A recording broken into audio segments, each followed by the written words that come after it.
मुअज़्ज़ज़ सामीन ग्रामी कदर, जिस कदिये का पहले खुतबे में जिक्र किया उसकी तफसील कुछ यूँ है। आज आपने बड़े गौर से इस इशू को समझना है और सोशल मीडिया के ऊपर इसका इबलाग करना है, और उलमा की जो है उलमा के साथ इस कौज़ में और दिफाए ख़त्म नबूवत में आपने भी अपना हिस्सा डालना है। और उलमा के ख़िलाफ़ सोशल मीडिया के ऊपर वो लिबरल माफिया जो प्रोपोगंडा कर रहा है और एक ख़ास सियासी जमात खामहा काजी फाइज ईसा के फैसले के मलबे को अपने कंधों पर उठाना चाहती हैं, उनके बातों का भी आपने रद्द सोशल मीडिया के ऊपर भी करना है और इबलाग भी करना है। मुकदमा समझ लीजिए। इस हवाले से दुख और अफसोस की बात है कि जिस तरह जस्टिस साकिब निसार के आसिया मलूना की रिहाई के फैसले के मौके के ऊपर पीटीआई के लोगों ने उनका बिला दरेग दिफा किया, आज कादी फाइज ईशा के फैसले के ऊपर मुस्लिम लीग नून के सोशल मीडिया एक्टिविस्ट बिला दरेग, बगैर किसी लॉजिक के, बगैर किसी अकल के, बगैर किसी मंतक के उनका दिफा कर रहे हैं और उलमा को ताने दे रहे हैं कि इनको अंग्रेजी नहीं आती। अल्लाह के फजल करम से मैंने अपने वकाला के पैनल से उसका ट्रांसलेशन भी करवा दी, लेकिन वो तो अच्छा हुआ कि सुप्रीम कोर्ट ने पहले ही उर्दू ट्रांसलेशन लगा दी। और फिर मैंने कहा कि इस ट्रांसलेशन को नेट के ऊपर ना चढ़ाना, बल्कि सुप्रीम कोर्ट ही का जो ट्रांसलेशन है उसको नेट के ऊपर चढ़ा दिया जाए, कहीं हमारे पे ये इल्ज़ाम ना लगे कि तर्जुमे में डंडी मारी है। हैरान होता हूँ मैं। नून लीग के साथियों से मैं कहना चाहता हूँ, अल्लाह के बंदो, सियासी वाबस्तगी को पसे पुश डाल दो, मुकदमा समझो, मुकदमा समझो। अंग्रेजी नहीं आती उलमा को। अल्लाह के फजलो करम से आज ऐसे उलमा मौजूद हैं जो दुनिया की हर जिंदा जुबान के ऊपर अबूर रखते हैं, और मेरे जैसे अदना तालिब इल्म ने यह कानून की डिग्री हासिल ही इसलिए की थी, प्रोफेशन नहीं है, एडवोकेट हाई कोर्ट वो प्रोफेशन नहीं है, इसलिए की थी कि कभी दीन की दिफा की जरूरत पेश आए तो किसी आलम के ऊपर कोई ये लिबरल और सेकुलर माफिया का बंदा उंगली उठा के ना कह सके कि जी उलमा को कानून नहीं आता, उलमा ने कानून नहीं पढ़ा हुआ। अल्लाह के फजलो करम से LLB भी किया हुआ है, एडवोकेट हाई कोर्ट की डिग्री भी है, और जिस जज को यह गुमान है कि हम उलमा इंग्लिश नहीं बोल सकते, वो इंग्लिश में हमारे साथ डिबेट कर ले, हम उनके सामने ये बात कहते हैं आपके ये जो अल्फाज हैं यही तासुब के ऊपर मबनी है। आपको अरबी आती है? हमारे उलमा तो ऐसे आपको नजर आ जाएंगे जो आपके साथ इंग्लिश में मुकालमा करेंगे। आप अपना कोई जज पेश कीजिए जो अरबी में दीन के तालिब इल्मों के साथ मुकालमा कर सके। ये तो हर दिबाचे के हवाले से आपके सामने बात रखी है। मुकदमा क्या है? एक शख्स ने तफसीर सगीर नामी एक तफसीर है मिर्जा गुलाम अहमद कादियानी के बेटे की लिखी हुई, तर्जमा करने वाला भी कादियानी है, उसको बांट रहा है कहां पे? मुसलमानों के अंदर, मुसलमानों में तकसीम कर रहा है। यहां से मुकदमा शुरू होता है। आपने पूरा मुकदमा समझना है। उस बंदे के खिलाफ हसन मुआविया नामी अजीम खत्म नबूवत का जर्नैल मुकदमा दर्ज करवाने की कोशिश करता है। किस दफा के तहत? यह बात समझने की जरूरत है। केस को खामहा मुबहम बनाया गया, अशकाल पैदा किए गए। ये केस के अंदर जो कुरान एक्ट की दफात लगी हैं उनकी सजा सिर्फ 6 माह थी, मुल्जम ने पहले ही 13 माह सजा भुगत ली है, इसलिए जस्टिस साहब ने उसको आज़ाद कर दिया। एक जुमला और दलील ये दी जाती है। दूसरी दलील ये दी जाती है जी 2022 के अंदर इस एक्ट में तब्दीली हुई, जुर्म 2019 का है, तो इस एक्ट के तहत वहां पे सजा क्यों दी जाए? ये दोनों बातें बज़ाहिर आपको सुनने में लगेंगी कि जो बड़ी मुदल्लल है, ये भी झूठ के ऊपर मबनी है, ये भी बातिल और फासिद है। लेकिन मुकदमा ये है कि एक मरदई और कादियानी उठे, कुरान पाक का तर्जुमा करे। वो कुरान पाक की तफसीर जो आपके सामने अभी मैंने पहले खुतबे में सारी बातें की हैं, ये ऐसे बदबख्त हैं कुरान पाक की सिर्फ मानवी तहरीफ के कायल नहीं है। जज साहब ये बात समझिए, कादियानियों की तफसीर के अंदर सिर्फ मानवी तहरीफ नहीं है, मानवी तहरीफ भी काफी होती है, लफ्जी तहरीफ भी है। गुलाम अहमद कादियानी ने 60 आयतों को लफ्जन भी तब्दील किया हुआ है। लफ्जन कुल्लू मन अलैहा फान में मन और अलैहा खा गया हुआ है, उसकी जगह शई लगाता है। ये एक सिर्फ मिसाल दी है। ये है अगर मौजू किया जाए तो लोग मेरी किताब कादियानियत या उलमा की किताबें पढ़ सकते हैं कि कादियानियों की तहरीफ कुरान। 60 से ज्यादा मुकामात पे लफ्जी तहरीफ भी मौजूद है, मानवी तहरीफ की सिर्फ बात नहीं है। अब वो लफ्जी और मानवी तहरीफ का कुरान पाक कहाँ बांट रहा है? मुसलमानों में। उस इलाके में, चनाब नगर के इलाकों में, घर घर आपके घर कोई दरवाजा खटकाए, आपको कुरान पाक की ट्रांसलेशन दे, आप कितनी खुशी से कबूल करेंगे? अल्लाह की कसम आप खुश हो जाएंगे कि मुझे कुरान पाक की तर्जमा मिल रहा है। आप तर्जमा लेंगे, आपको क्या पता ये मिर्जा गुलाम अहमद कादियानी का तहरीफ शुदा कुरान और उसकी तफसीर है, आपको तो ये अंदाजा नहीं है। तो पाकिस्तान में एक आइन और कानून, एक तो जुल्फकार अली भुट्टो के दौर में बना, वो आप सबको पता है कि कादियानी गैर मुस्लिम है, लेकिन जब इनको गैर मुस्लिम डिक्लेयर किया गया, इन बदबख्तों ने एक अजीब काम किया। ये अपने खुलाफा को खलीफतुल मुस्लिमीन कहने लगे, और पहले खलीफा को हजरत अबू बकर कहने लगे, दूसरे को उमर कहने लगे। जो मिर्जा गुलाम अहमद कादियानी की बीवियां थी उनको उम्महातुल मोमिनीन कहने लगे, जो गुलाम अहमद कादियानी के साथी थे उनको सहाबा कहने लगे। उलमा को बड़ी तशवीश हुई कि हमने इनको काफर तो डिक्लेयर करवा दिया है और आइन में तरमीम तो हो गई है, लेकिन ये तो इस्लामी शायर को, इस्लामी टर्मिनोलॉजीज को अपनी गुफ्तगू में और किताबों में लिख रहे हैं।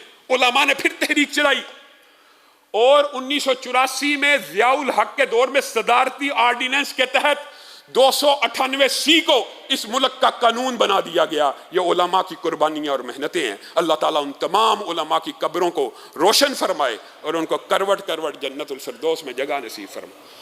अब 298C पाकिस्तान के आइन का हिस्सा बन गया 1984 में।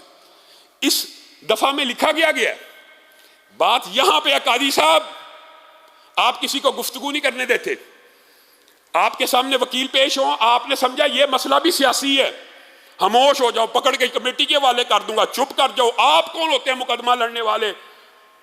ये आपका तर्ज अमल दीन के मामलात में नहीं चलेगा। आप सियासी वकीलों को जिस तरह मर्जी हाँकते रहें, आपने 298C पढ़ी ही नहीं।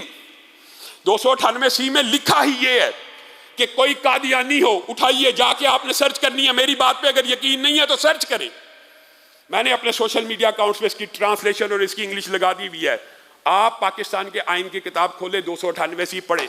लिखा ये है, कोई कादियानी हो, अहमदी हो, लोरी ग्रुप का, जो भी हत्म नबूवत का मुनकर कादियानी है, वो अपने आप को मुस्लिम कहकर, वो अपने आप को मुसलमान जाहिर करके इस्लामी टर्मिनोलॉजीज और इस्लामी इस्तिलाहात को इस्तेमाल करके अपने दीन की तबलीग नहीं कर सकता। और अगर वो अपने आप को मुसलमान जाहिर करके धोखा देते हुए मुसलमानों को ये काम करते हुए पकड़ा गया, उसकी सजा 3 साल होगी। काजी साहब, आपने जिस मुकदमे में मुल्जम की जमानत ली है, उस मुकदमे का मुल्जम खुद इकरारी है, आप भी मानते हैं, वो तफसीर सगीर मुसलमानों के अंदर और मुआशरे में बांट रहा था। फिर आपको किसने ये इख्तियार दिया? आपने 298C को हज़फ कर दिया। आपने कहा ये 298C नहीं लगती, और नून लीग के भाइयों ने कहा जी ये मुकदमा दर्ज होते वक्त 298C मौजूद नहीं थी। ये भी बड़ा झूठ है। मुकदमा दर्ज होते वक्त दर्ज करवाने वाले ने पहली दफा जिसका मुतालबा किया है वो ये है कि 298C को लगाया जाए। काई साहब कहते हैं ये दफा प्रोसिक्यूशन में, चलान में साबित नहीं हो सकी। अल्लाह अकबर।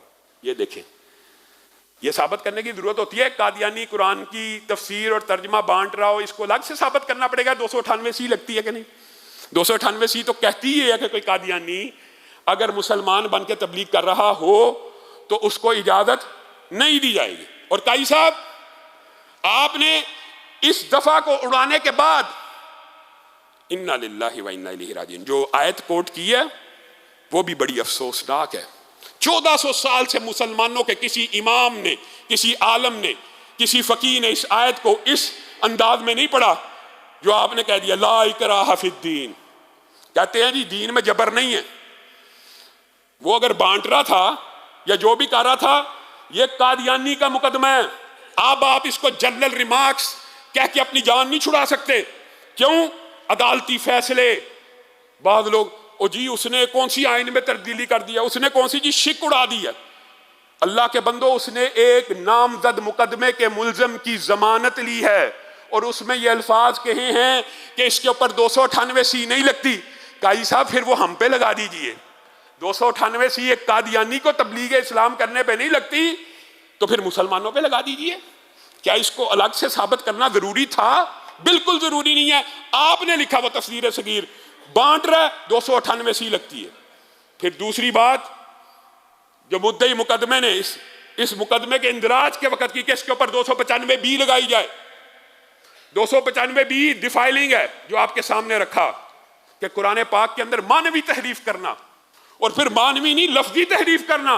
जो बंदा जानबूझकर कुरान पाक के हरफ आयतों में से खा जाए या कुरान पाक की ट्रांसलेशन वो करे, गाई साहब आपको क्या पता, ये वल्लज़ीना युमिनूना बिमा उनज़िला इलैक वमा उनज़िला मिन क़ब्लिक की तशरीह करते हुए तफसीर सगीर में ये बदबख्त लिखते हैं, इससे मुराद मसीह मऊद है। वह मुबश्शिरम भी रसूल याती मिन बाद इस्मुहु अहमद से मुराद वो कहते हैं मिर्जा गुलाम अहमद कादियानी है। आप फिर भी इसको मानवी और लफ्जी तहरीफ नहीं मानते। मुद्दई मुकदमे ने कहा 295 भी लगेगी कि कुरान पाक में तहरीफ का भी मुजरम है, और 295 भी लगनी चाहिए। काजी साहब ने इसको भी उड़ा दिया, और इसकी सजा आपको पता कितनी है? 10 साल से लेके उम्र कैद तक। काजी साहब ने आपके सामने मुकदमा रखा सिर्फ कुरान एक्ट का, कि गोया ये कुरान की तबात में गलतियां थी और कुरान सही नहीं था छपा हुआ, बस इतनी सी बात है। ये बात किसी मुसलमान के मुकदमे में होती तो मानी जा सकती थी। यह मुकदमा किसका? एक कादियानी का, नामजद मुल्जम का, जो खुद इकरार कर रहा है मैं तफसीर सगीर बांट रहा हूं। जब 295 बी की बारी आई तो कादी साहब ने कुरान की फिर एक आयत का इस्तदलाल पेश किया, इन्ना लिल्लाहि व इन्ना इलैहि राजिऊन। इसलिए हम कहते हैं आपको अरबी नहीं आती, आपको दीन का क्या पता। कादी साहब कहते हैं 295 बी मफहूम ये है, 2 आयतें लेके आए हैं, ला इक्राहा फिद्दीन 298 सी को उड़ाने के लिए, और दूसरी आयत इन्ना नहनु नज़्ज़लना ज़िक्र व इन्ना लहू लहाफ़िज़ून। हमने इस कुरान को नाजिल किया है और हम इसकी हिफाजत करेंगे। अब अल्लाह ने नाजिल किया, अल्लाह ने हिफाजत करनी है, आप कैसे कह सकते हैं जी तहरीफ हो रही है या तब्दीली हो रही है? इन्ना लिल्लाहि व इन्ना इलैहि राजिऊन। आप लोगों को क्या चाहते हैं? खुली इजाजत दे दी जाए कि अल्लाह ने हिफाजत करनी है, जो मर्जी बंदा जो मर्जी लिखता चला जाए, हिफाजत अल्लाह ने हिफाजत करनी है, लेकिन किन के जरिए? ईमान वालों के जरिए, मुसलमानों के जरिए, मोमिनों के जरिए, और क़यामत तो कायम हो सकती है इस कुरान में तहरीफ को बर्दाश्त। ये है वो इन्ना नहनु नज़्ज़लना ज़िक्र बल हुआ आयातुम बय्यिनातुन फी सुदूरिल लज़ीना ऊतुल इल्म। पूरी दुनिया से ये नुस्खे उठा भी लिए जाएं तो ये जिंदा धड़कते हुए दिलों में ऐसी महफूज होगी कि दोबारा लिख ली जाएगी, एक हरफ भी तब्दील नहीं होगा। ये मानी काई साहब, ये मतलब नहीं है कि अल्लाह ने हिफाजत की कसम उठाई है तो कादियानियों को तहरीफ की इजाजत दे दी जाए। आपने ये मफहूम लिया, फिर आपने आर्टिकल 20 का हवाला दिया। जुल्म की इंतहा है, जुल्म की इंतहा है। मुकदमा किसका चल रहा है? कादियानी का। जमानत किसकी हो रही है? केस किसका? एक कादियानी का। और वहां पे आर्टिकल 20 के हवाले देके कहा जा रहे हैं हर मसलक, हर गिरोह, हर फिरके को उनके मजहब को फैलाने की, उनके मुताबिक इबलाग करने की, इबादत गाहों की इजाजत है। काई साहब, आप डिफाइंड मैटर्स और डिसाइडेड मैटर्स के अंदर एक नया दरवाजा खोलना चाहते हैं। पाकिस्तान के आईन में लिखा है हर अकलियत को, हर गैर मुस्लिम को, ईसाई हो, यहूदी हो, कोई भी मजहब का हो, उसको उसके मजहब और दीन के मुताबिक जिंदगी गुजारने का हक हासिल है, मानते हैं। लेकिन यह मुकदमा एक कादियानी का है, और कादियानियों के बारे में इस आर्टिकल में एक इस्तिस्ना लिखा गया है। और ये फिका के और कानून के तालिब इल्म जानते हैं, अमूम को खसूस पे फोकियत नहीं होती। एक अमूमी कानून है, उसके बाद एक खसूसी कानून है। 298 इम्तनाए कादियानियत कानून है, इसी आइन का हिस्सा है कि कादियानी को मुसलमान बन के इजाजत नहीं है। आपने उसको पसे पुश डालकर यह कह दिया कि सबको इजाजत है। गोया आज के बाद कोई भी कादियानी कोई किताब छापे, मुसलमान बन के लोगों में बांटे, आपका फैसला। ये जो बात नून लीग वाले और बात कम अकल कर रहे हैं ना, ये जी शिक तो नहीं ना बदली, सिर्फ मुकदमे में से दिफात उड़ाई है। ये जो मुकदमे में से दिफात उड़ाई हैं, सुप्रीम कोर्ट के फैसले बजाते खुद कानून बन जाते हैं। ये अदालती नज़ायर होती हैं, ये साइटेशन होती हैं। कल को हर मुकदमे में ये फैसला पढ़ा जा सकता है कि कादियानी के ऊपर 298 सी नहीं लगती। अगर कादियानियों पे नहीं लगती तो मुसलमानों पे लगा दी जाए, या तो इस कानून को खत्म कर दें। अगर आपको इस कानून से इतनी चिढ़ है, और बात आई है ज़िमनी तौर पे तो अपने दुख का इजहार करना चाहता हूं। काजी साहब, आपके बारे में उलमाए दीन के ख्यालात बड़े उम्दा थे कि आप अल्लाह रसूल की बात करते हैं, लेकिन गुज़िश्ता एक बरस में जिस किस्म के आपके मुकदमों में रिमार्क्स हैं, हमने पहले इस बात को सरफे नजर किया और आज हम पछता रहे हैं कि हमने उस वक्त आपकी गिरफ्त क्यों नहीं की। आपके पास एक हाफिज आया, हाफिज कुरान, आपने उसको कहा आपने हाफिज क्यों लगाया हुआ है? आप लोगों को दिखाने के लिए हफज करते हैं, हाफिज ना लगाया जाए। काई साहब, आपने कभी किसी वकील को तो नहीं कहा एडवोकेट क्यों लगाया हुआ है? किसी जज को तो नहीं कहा जस्टिस क्यों लगाया हुआ है?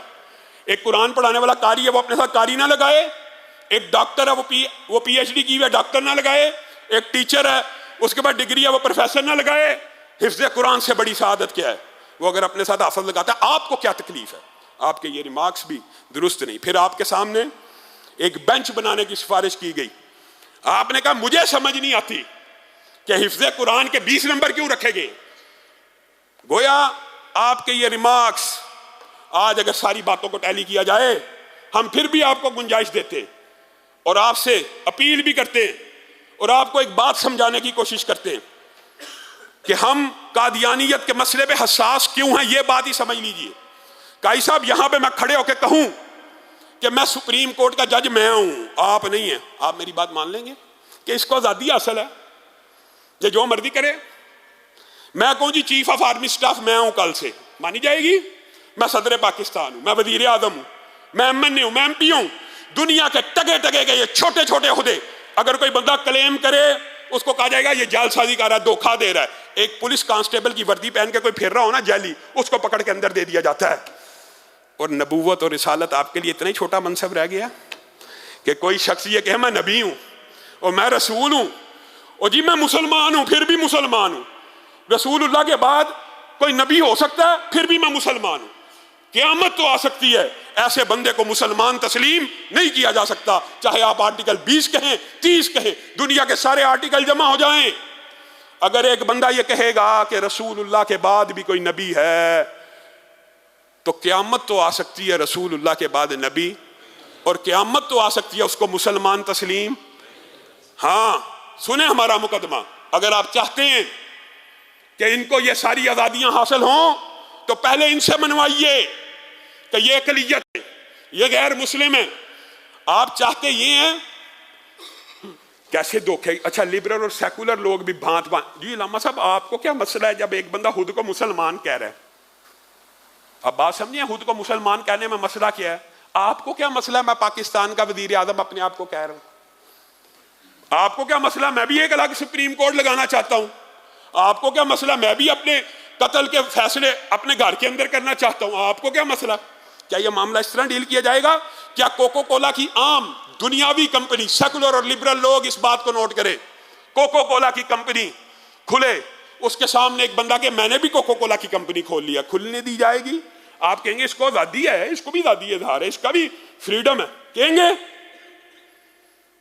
इस्लाम का मुसल्लमा इजमाई कानून है कि रसूलुल्लाह के बाद नबी नहीं है, और रसूलुल्लाह के बाद जो नबी को मानेगा वो मुसलमान। फिर भी आप कहने नहीं मुसलमान है, नहीं माना जाएगा। अगर कादियानी पाकिस्तान में हकूक अकलियतों के लेना चाहते हैं, अपने आप को गैर मुस्लिम तस्लीम करें। काई साहब, आपको तो चाहिए था, और फिर आपके फैसले में कहीं नहीं लिखा, आपने उसकी जमानत भी ले ली और यह भी कह दिया कि 13 माह भुगतने 6 माह। अल्लाह के बंदो, ये बात भी बड़ी झूठ के ऊपर मबनी है। यानी जिस किताब के ऊपर पाबंदी ना हो, जब कोई किताब लिखता है उसी वक्त पाबंदी लग सकती है, छपने के बाद लगती है, फैलने के बाद लगती है, कि उसी दिन लग जाती है। अगर आज एक बंदा उठे और एक कागज पे लिखे और एक पंफलेट लिखे मैं अल्लाह का रसूल माद अल्लाह, मैं नबी हूं, तो उसको ये कह के आप छोड़ देंगे कि इस पंफलेट के ऊपर ममनुआ कुतब का एक्ट नहीं था, ये ममनुआ किताब की लिस्ट में शामिल नहीं, ये पंफलेट ममनुआ किताब की फहरिस्त में शामिल नहीं। कैसी अकल के ऊपर पर्दा है? आपने ये भी फैसला नहीं किया कि तफसीर सगीर जो ये छाप के बांट रहा था उसकी कापियों को तलफ कर दिया जाए, उसकी कापियों को हज़फ कर दिया जाए, उसकी कापियों को वापस ले लिया जाए। आपने खुली छूट दे दी है। इन्ना लिल्लाही व इन्ना इलैहि राजिऊन। इस मुकदमे को नून लीग वाले मेरे साथी समझें और हाँ महा उस कैदी के फैसले को अपनी गर्दन के ऊपर ना डाले। अल्लाह रब्बुल इज्जत जो कहा गया, जो सुना गया, उसको समझने की तौफीक इनायत फरमाए। हमारे एक बड़े करीबी साथी और दोस्त मोहतरम मौलाना शकीलुर रहमान नासिर साहब, आप सब उनसे आगाह, अमन कमेटी के भी मेंबर हैं, उनके बेटे के साथ हादसा हुआ पिछले दिनों, डाकुओं ने उन्हें गोली मार के शहीद कर दिया है। इन्ना लिल्लाहि व इन्ना इलैहि राजिऊन। हमारे बहुत से नमाजी उनके जनाजे में शरीक नहीं हो सके, इसलिए इंशाअल्लाह जुम्मे की नमाज के फ़ौरन बाद उनका गायबाना नमाज जनाजा होगा। लेकिन आज आपसे एक अपील और भी करनी है। अभी नमाज जनाजा के बाद आप सब साथियों ने रसूलुल्लाह से मोहब्बत निभाते हुए और अकीदा ख़त्म नबूवत से मोहब्बत निभाते हुए बाहर जमा होना और ताजदार ख़त्म नबूवत जिंदाबाद का नारा लगा के ईवान के इक़्तिदारों में और काज़ी फ़ाइज़ ईसा की अदालत तक ये पैगाम पहुंचाना है कि मुसलमानों का बच्चा बच्चा मर तो सकता है, लेकिन जो कोई भी रसूलुल्लाह के बाद किसी को नबी कहेगा उसको मुसलमान तस्लीम। ताजदार ख़त्म नबूवत, ताजदार ख़त्म नबूवत, ताजदार ख़त्म नबूवत। सुब्हान रब्बिका रब्बिल इज़्ज़ति अम्मा यसिफून व सलामुन अल मुरसलीन वल्हम्दुलिल्लाहि रब्बिल आलमीन।